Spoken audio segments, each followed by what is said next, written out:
Jhansi serial episode 58 27th March 2025 ఏం జరిగిందో చూద్దాం. ఝాన్సీ పిల్లలతో స్వీటీ వంశీ మీ ఇద్దరు ఎక్కడికి వెళ్ళారు అని అడుగుతుంది. పిల్లలు నానమ్మతో బయటికి వెళ్ళామని చెప్తారు. మృణాలిని పిల్లలతో మీరు వెళ్ళండి, నేను మీ పిన్నితో సీక్రెట్గా మాట్లాడాలి అంటే పిల్లలు వాళ్ళ పిన్ని మొహం చూసి వెళ్ళిపోతారు రూమ్లోకి.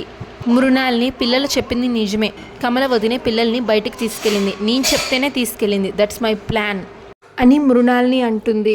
కమల డల్గా వంటగదిలో నుంచొని ఉంటుంది. మృణాలిని కమల వెనక్కి వచ్చి కమలతో ఇలా అంటుంది, నువ్వేం ఆలోచిస్తున్నావో, ఎందుకు డల్గా ఉన్నావో నాకు తెలుసు. నువ్వు స్వీటీ వంశీల్ని సీక్రెట్గా కలుస్తున్నావు, వాళ్ళకి స్వీట్స్ స్నాక్స్ కూడా ఇస్తున్నావు కదా. నువ్వేం టెన్షన్ పడుకోవదినా, నేను ఈ విషయం ఎవరికి చెప్పను. నీ బాధ ఎవరు అర్థం చేసుకోకున్నా నేను అర్థం చేసుకోగలను వదినా. నువ్వు పిల్లల్ని సరదాగా ఎక్కడికన్నా తీసుకెళ్ళు, వాళ్ళకి ఇష్టమైనవన్నీ కొనివ్వు అంటే కమల షాక్ అవుతుంది. మృణాలిని ఏం మాట్లాడుతున్నావు నువ్వు అని అడుగుతుంది. నిజమే వదినా, నేను ఈ విషయం డాడ్కి చెప్పను, నువ్వు ఎలాంటి భయాలు పెట్టుకోకు అని అంటే నువ్వు ఇంత సడన్గా ఇలా మాట్లాడుతుంటే నాకు నమ్మబుద్ధి కావట్లేదు మృణాలిని అంటుంది కమల. దానికి మృణాలిని నాకు కోపమే వదినా, కానీ అది పిల్లల మీద కాదు, వాళ్ళు చేసే పనుల వల్ల నేను కఠినంగా ప్రవర్తిస్తాను. మీరు కన్నీళ్ళు పెట్టుకుంటే నేను చూడలేను, మీరు సంతోషంగా ఉంటేనే ఈ ఇల్లు బాగుంటుంది అని అంటుంది మృణాలిని. అప్పుడు కమల సరే నేను ఇప్పుడే బయటికి తీసుకువెళ్తాను అని వెళ్తుంది.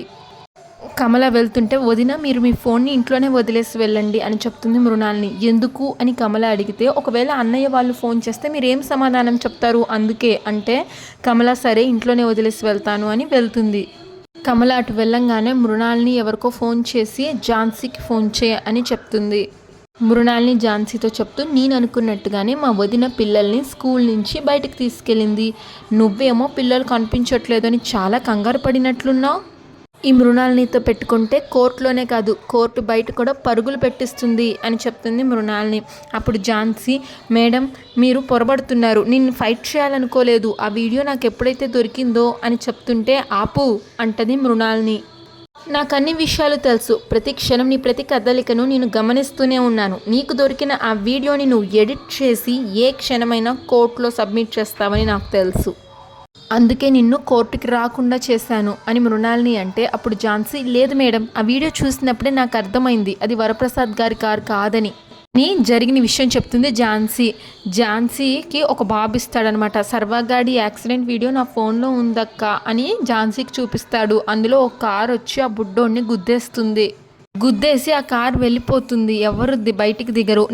అప్పుడు ఝాన్సీ అంటుంది నేను కోర్టుకు వచ్చి ఆ వీడియో జడ్జి గారికి చూపించి వరప్రసాద్ గారిని విడుదల చేయిద్దామని అనుకున్నాను అని అంటుంటే మృణాలిని ఆపు. మృణాలిని సీరియస్గా ఏంటి మాట మారుస్తున్నావు, నువ్వు ఇప్పుడు ఇలా చెప్తే నేను నిన్ను క్షమించాలా, అది జరగదు ఝాన్సీ. అసలు నీకు ఎంత ధైర్యం ఉంటే నా భర్త మీద కేసు పెడతావు, నా ఇంట్లో నా ఎదురుగా నా భర్తకి సంకెళ్ళు వేసేలాగా చేస్తావు, అది కూడా ఎలాంటి ఆధారాలు లేకుండా. నువ్వు ఈ కుటుంబాన్ని కష్టపెట్టాలి అని అనుకుంటున్నావు, ఈ మృణాలిని ఉండంగా నీ ఆటలు చెల్లవు అని అంటుంది మృణాలిని. అప్పుడు ఝాన్సీ మేడం అని చెప్పబోతుంటే మృణాలిని అసలేమనుకుంటున్నావు మృణాలిని అంటే నువ్వు ఒకటి ఆలోచించేలోపు నేను 10 ఆలోచిస్తాను, నువ్వు 1 అడుగు ముందుకు వేసేలోగా నేను 100 అడుగులు ముందుకు వేస్తాను. ఆ లా బుక్ చదవడం కాదు, ఈ లాయర్ మృణాలిని చదువు, ఇక్కడైనా జాగ్రత్తగా ఉండు అని చెప్పి అక్కడి నుంచి వెళ్ళిపోతుంది మృణాలిని. అప్పుడు ఝాన్సీ ఏదైతేనే న్యాయం గెలిచింది అనుకొని గుమ్మం దగ్గరకు వస్తుంది. గుమ్మం దగ్గరేమో కమల మొక్కలకి నీళ్లు పోస్తూ ఉంటుంది. కమల దగ్గరికి ఝాన్సీ వచ్చి ఓ కమలా మేడం గారు కంగ్రాట్స్, మీరు చాలా గొప్ప పాత్ర పోషించారు నేను కేసు ఊడిపోవడానికి. నాకు నిజంగా తెలీదమ్మా సారీ అని కమల అంటే ఝాన్సీ సారీ ఎందుకు మేడం, నేను మీకు థ్యాంక్స్ చెప్తుంటే మీరు నాకు సారీ చెప్తున్నారేంటి అని అడుగుతుంది. నేను కేసు ఊడిపోయినందుకు నాకేమీ బాధగా లేదు, కానీ పిల్లల్ని అడ్డు పెట్టుకుని ఇదంతా చేశారే అందుకు బాధగా ఉంది. ఇంట్లో ఇప్పుడిప్పుడే మీ మీద నాకు నమ్మకం కలుగుతుంది, కానీ అది రాంగ్ అని ప్రూవ్ చేశారు. కమల అమ్మ నువ్వు నన్ను తప్పుగా అనుకోవద్దు, అసలు నీ కేసు గురించి నాకు నిజంగా గుర్తులేదు, నేనేదో పిల్లలు సంతోషంగా ఉంటారని స్కూల్కి వెళ్ళి బయటకు తీసుకెళ్ళానే కానీ నిన్ను కోర్టుకి వెళ్ళనీయకుండా చేస్తారని నాకు నిజంగా తెలియదమ్మా అని కమల అంటుంది. ఝాన్సీ మేడం ప్లీజ్ మేడం ఇంకా చెప్పొద్దు, నేను ఇప్పటికే చాలా మోసపోయాను అని అంటుంది. దానికి కమల నిజమమ్మా నేను చెప్పేది, నన్ను నమ్ము అని అంటే నమ్మితే ఎంత మోసం చేస్తారో చూపించారు కదా అంటుంది ఝాన్సీ. మీరంతా కలిసి నన్ను ఫూల్ని చేయాలి అనుకున్నారు ఓకే, కానీ నేను ఆ టైంలో ఎంత పెయిన్ అనుభవించానో తెలుసా, పిల్లలు ప్రమాదంలో ఉన్నారనేసరికి నాకు గుండె ఆగిపోయినంత పనైంది. అంటే కమల ఆ బాధ నేను అర్థం చేసుకోగలనమ్మా. అందుకే విషయం తెలియగానే నేను చాలా ఫీల్ అయ్యాను. అంటే వద్దు మేడం, మీ ముసలి కన్నీరుకి ఇక్కడ కరిగిపోయే వాళ్ళు ఎవరు లేరు అంటుంది ఝాన్సీ. చేసిన దానికి చాలా థ్యాంక్స్ అని చెప్పి ఝాన్సీ అక్కడి నుంచి వెళ్ళిపోతుంది. ఇంకా గౌతమ్ లగేజ్ మొత్తం తీసుకొచ్చి రూమ్లో పెడతారు. అప్పుడు ఝాన్సీ, గౌతమ్ గారు లగేజ్ ఎందుకు తీసుకొస్తున్నారు అని అడిగితే, మీ రూమే కదా అందుకే తీసుకొచ్చాను అని అంటాడు గౌతమ్. అది కాదండి, ఆ రోజు మృణాలిని గారు అంత గొడవ చేసి నన్ను స్టోర్ రూమ్లో ఉండమని చెప్పారు అంటుంది ఝాన్సీ. దానికి గౌతమ్, అప్పుడు మీరు ఇక్కడే ఉంటే కేసుని ఏదో ఇన్ఫ్లుయెన్స్ చేస్తారని అత్తయ్య కోర్టు నుంచి ఆర్డర్ తీసుకొచ్చి మిమ్మల్ని బయటికి పంపించింది. కానీ ఇప్పుడు ఆ కేసు అయిపోయింది, జడ్జ్మెంట్ కూడా వచ్చేసింది. ఇంకా మీరు ఎందుకు అక్కడ ఉండడం, అందుకే లోపలికి తీసుకొచ్చేసాను. ఇంతకు ముందులాగా మీరు ఇక్కడే ఉండండి అంటాడు గౌతమ్. అప్పుడు ఝాన్సీ, కానీ వాళ్ళకి తెలియకుండా ఇలా చెయ్యడం అంటే గౌతమ్ మీరేం తప్పు చేయలేదు కదండి అని అంటాడు. కానీ మీ వాళ్ళని ఒక మాట అడిగి అని ఝాన్సీ అంటే, గౌతమ్ నేను చెప్తున్నాను కదండి, మిమ్మల్ని ఎవరు క్వశ్చన్ చేయరు, పిల్లలు మీరు హ్యాపీగా రిలాక్స్ అవ్వచ్చు అని చెప్తాడు. అప్పుడు ఝాన్సీ, సారీ గౌతమ్ గారు అని చెప్తుంది. గౌతమ్, ఎందుకండి సారీ అని అడిగితే, నేను మిమ్మల్ని ఇన్వెస్టిగేట్ ఆఫీసర్గా కేసు నుంచి తప్పించాను, అది మీ కెరియర్కి ఒక బ్లాక్ మార్క్ అని చెప్తుంది ఝాన్సీ. కానీ మీరు మాత్రం అవేమీ మనసులో పెట్టుకోకుండా నాకు చాలా సపోర్టివ్గా ఉన్నారు. మీకున్న పొజిషన్కి చాలా యారగెంట్గా బిహేవ్ చేసేవాళ్ళు ఇంకెవరన్నా ఉంటే, కానీ మీరు అన్ని పాజిటివ్గానే తీసుకుంటున్నారు, ఐఎమ్ రియల్లీ సారీ అని అంటే, అప్పుడు గౌతమ్, ఝాన్సీ గారు డోంట్ ఫీల్ సారీ, మీరు ఆ టైంలో చేసింది కరెక్టే, మీ ఆలోచనలు మీకుంటాయి, మీ డౌట్స్ మీకుంటాయి, కేసు విషయంలో మీరు ఆలోచించి ఉంటారు, అయినా మీరే కాదు మీ ప్లేస్లో ఎవరున్నా అలానే చేస్తారు.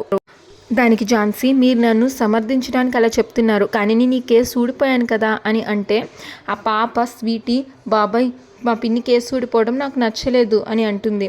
అప్పుడు గౌతమ్, ఓడిపోవడం తప్పు కాదు నాన్న, గెలుపుటములు సహజం, గెలుపుని ఎలా యాక్సెప్ట్ చేస్తామో ఓటమిని కూడా అలానే యాక్సెప్ట్ చేయాలి.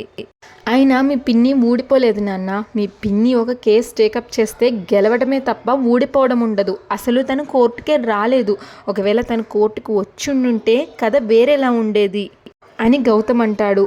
అప్పుడు ఝాన్సీ, లేదండి, నేను కోర్టుకు వచ్చినా సరే వరప్రసాద్ గారు నిర్దోషి అని నిరూపించేదాన్ని, ఎందుకంటే మృణాలిని గారు కోర్టులో సబ్మిట్ చేసిన వీడియో నేను ముందే చూశాను, దాన్ని నేనే కోర్టులో ప్రొడ్యూస్ చేద్దామని అనుకున్నాను, ఆ వీడియో నా దగ్గర కూడా ఉంది, కావాలంటే మీరు కూడా చూడండి అని చూపిస్తుంది గౌతమ్కి.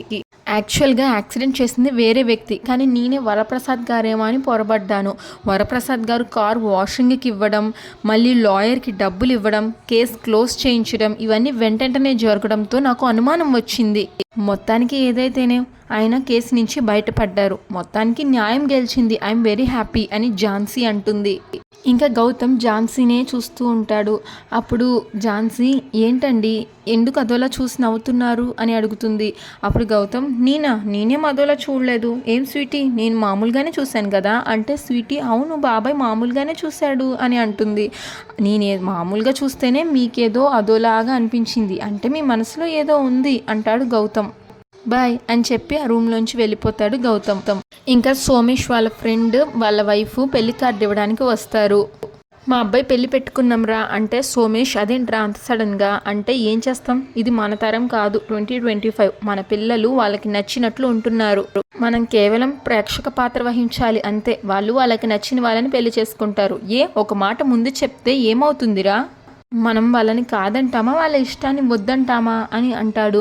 అప్పుడు సోమేష్ తన కొడుకు రాధని ప్రేమించి వాళ్ళ నాన్న వద్దు అన్నాడని ఇంట్లో నుంచి వెళ్ళిపోవడం గుర్తు చేసుకుంటాడు సోమేష్. పెళ్ళి జైపూర్లో పెట్టుకున్నాం రా, మీరందరూ వారం రోజులు మీ బిజినెస్లన్నీ పక్కన పెట్టి అక్కడికి రావాలి అని అంటే, వారం రోజులు ఎందుకురా అంటాడు సోమేష్. అదేరా ప్రీ వెడ్డింగ్ సెలబ్రేషన్స్ ఉంటాయి కదా, మెహందీ సంగీత్ ఇలా ఒక్కో రోజు ఒక్కో ఈవెంట్ పెట్టి 7వ రోజు పెళ్లి పెట్టుకున్నాం అంటే వారోత్సవాలు అనమాట అంటాడు సోమేష్ చిన్న కొడుకు.